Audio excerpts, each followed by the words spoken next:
Hello friends, നമുക്ക് ഇന്ന് coconut rice തയ്യാറാക്കുന്നത് എങ്ങനെയാണെന്ന് കണ്ടു നോക്കാം. തേങ്ങാച്ചോറാണ് ഇന്ന് ഞാൻ കാണിച്ചു തരുന്നത്. വളരെ ടേസ്റ്റിയാണ്. അപ്പോൾ എൻ്റെ റെസിപ്പീസ് എല്ലാം ഇഷ്ടപ്പെടുന്നുണ്ടെങ്കിൽ ഇതുവരെ ചാനൽ സബ്സ്ക്രൈബ് ചെയ്യാനാണ് കാണുന്നതെങ്കിൽ താഴെയുള്ള red colour subscribe button click ചെയ്യാൻ മറക്കരുത്. നമുക്ക് പെട്ടെന്ന് തന്നെ ഇത് എങ്ങനെ ചെയ്യാമെന്ന് കണ്ടു നോക്കാം.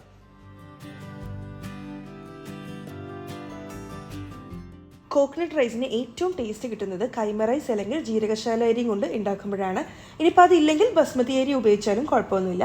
അപ്പോൾ ഏത് അരിയാണെങ്കിലും ഒരു വലിയ ഗ്ലാസ് അരി എടുക്കുക. അത് നന്നായിട്ട് നല്ല വെള്ളം തെളിയാൻ അത്രയും കഴുകിയെടുത്തതിന് ശേഷം നമുക്ക് കുറച്ച് വെള്ളത്തിൽ ഒരു 20 മിനിറ്റ്സ് നിർബന്ധമായിട്ടും സോക്ക് ചെയ്യാൻ വെക്കണം. നന്നായിട്ട് കുക്കായി കിട്ടാൻ വേണ്ടിയിട്ടാണ്.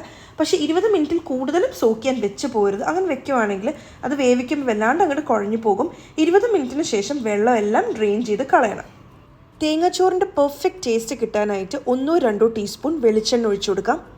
ചൂടായ വെളിച്ചെണ്ണയിലോട്ട് കൈ നിറയെ കറിവേപ്പില ഇട്ട് കൊടുക്കാം. ഈ കറിവേപ്പിലയും വെളിച്ചെണ്ണയുടെയും കോമ്പിനേഷൻ തന്നെയാണ് ഒരു പ്രത്യേക ഒരു സ്മെല്ലും നല്ലൊരു ഫ്ലേവറും ഈ ഒരു റൈസിന് കൊടുക്കുന്നത്.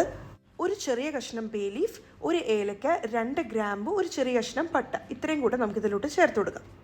ഒരു ചെറിയൊരു കഷ്ണം ഇഞ്ചി, പിന്നെ ചെറിയൊരു വെളുത്തുള്ളി, തീരെ ചെറുതാണെങ്കിൽ 2 വെളുത്തുള്ളി വരെ ചേർക്കാം കേട്ടോ. അപ്പോൾ ഇത്രയും ചേർത്ത് കൊടുത്തിട്ട് ചെറുതാക്കി അരിഞ്ഞതാണ് ചേർത്ത് വഴറ്റിയെടുക്കുക. ഒരുപാട് ഇഞ്ചിയും ഒരുപാട് വെളുത്തുള്ളിയും ചേർക്കണമെങ്കിൽ അതിൻ്റെ ഫ്ലേവർ മുന്നിട്ട് നിൽക്കും. പക്ഷെ അങ്ങനെ വേണ്ട, നമുക്കൊരു മൈൽഡായിട്ടുള്ളൊരു ഫ്ലേവർ മാത്രം മതി. മെയിനായിട്ടും കോക്കനട്ടിൻ്റെ ഫ്ലേവറാണ് ഈ റൈസിന് വേണ്ടത്. നടുവിനെ കീറിയിട്ടുള്ള 3 പച്ചമുളകും ചേർത്തിട്ടുണ്ട്. നിങ്ങളുടെ എരിവനുസരിച്ച് പച്ചമുളകിൻ്റെ എണ്ണത്തിനും വ്യത്യാസം വരുത്താം. ഇനി നമുക്കിതിലോട്ട് ഒരു മീഡിയം സൈസ് സവോള നമുക്ക് ചേർത്ത് കൊടുക്കാം. ഒരുപാട് ബ്രൗൺ ആവേണ്ട ആവശ്യമൊന്നുമില്ല. ഇതിലോട്ട് ആവശ്യത്തിന് ഉപ്പും കൂടി ചേർത്ത് കൊടുത്തിട്ട് ഒന്ന് വാടിക്കിട്ടിയാൽ മാത്രം മതി. ഇതാണ് ഈ സവോളയുടെ പരുവം. ഒരുപാട് ബ്രൗൺ ആയിട്ടില്ല, അതേസമയം നല്ല സോഫ്റ്റായി കിട്ടിയിട്ടുണ്ട്. ഇനി നമുക്കിതിലോട്ട് ചെറിയൊരു കഷ്ണം തക്കാളി ചെറുതാക്കി എരിഞ്ഞത് ചേർത്ത് കൊടുക്കാം.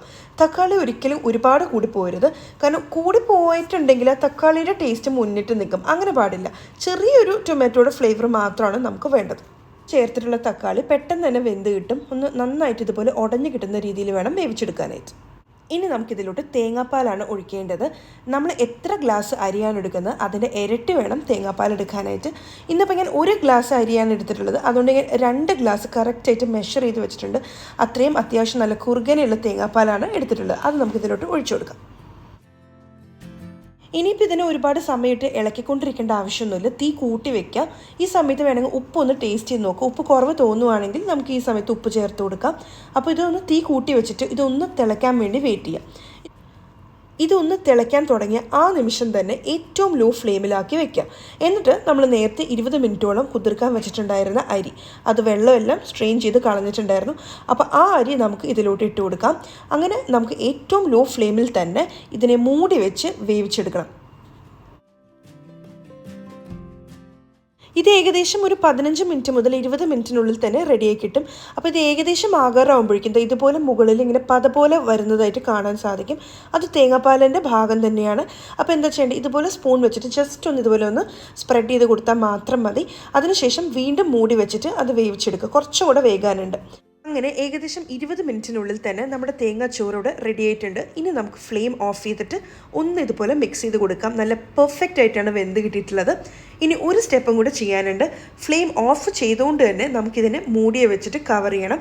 20 മിനിറ്റോളം ക്ലോസ് ചെയ്ത് വെക്കണം. 20 മിനിറ്റിന് ശേഷം മാത്രമാണ് ഇത് സെർവ് ചെയ്യാൻ പാടുള്ളൂ.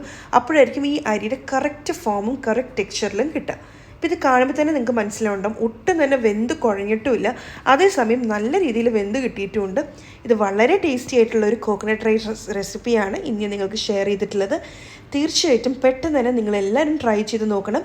ചിക്കൻ കറി, മട്ടൻ കറിയുടെ കൂടെയൊക്കെ വളരെ നല്ലൊരു കോമ്പിനേഷൻ തന്നെയാണിത്.